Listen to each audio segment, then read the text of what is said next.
Сәлеметсіздер ме қадірменді көрермен, біз бүгін 2025 жылға әлемдік және аймақтық экономиканың негізгі тенденцияларын талқылаймыз. 2025 жылы әлемдік экономиканың өсімі шамамен 2,8% деңгейінде сақталады. Бұл 2024 жылмен салыстырғанда айтарлықтай өзгеріс емес, бірақ пандемияға дейінгі деңгейден төмен. Негізгі себептері геосаяси тұрақсыздық, инфляцияның баяу төмендеуі және сұраныстың әлсіреуі. Жоспарланған реформаларды жүзеге асыру және инфляцияны төмендету басты міндеттердің бірі. Ең бастысы біз азаматтардың табысын арттыруымыз қажет. Ал ақштағы өсім 1,9%-ға дейін төмендеуі мүмкін. Себебі тұтыну деңгейі азайып, несие алу қиындай түседі. Қытай экономикасы 4,8%-ға да өседі деп күтілуде. Алайда жылжымайтын мүлік нарығындағы мәселелер мен экспорттың баяулауына байланысты белгілі бір қиындықтар бар.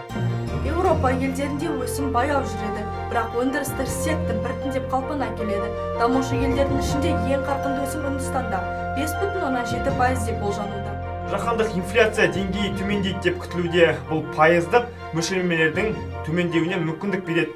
Дегенмен азық-түлік пен тұрғын үй бағасы кей елдерде әлі де жоғары болуы мүмкін. Жалақы өсімі де баяу жүреді, бірақ кейбір секторларда еңбек күшіне сұраныстың артуына байланысты айтарлықтай көтерілуі мүмкін. Ақпан айынан кейін тағы да жалақы, зейнетақы және жәрдемақы көтерілмекші.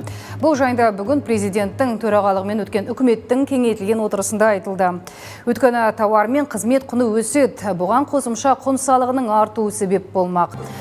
2025 жылы технологиялық даму, жасанды интеллект пен автоматтандыру жаңа жұмыс орындарын ашуға ықпал етеді. Сонымен қатар қашықтан жұмыс істеу және икемді жұмыс кестесі кеңінен таралады. Жасыл энергетикаға инвестициялар артып, көмірсутекке тәуелділікті азайту шаралары жалғасады.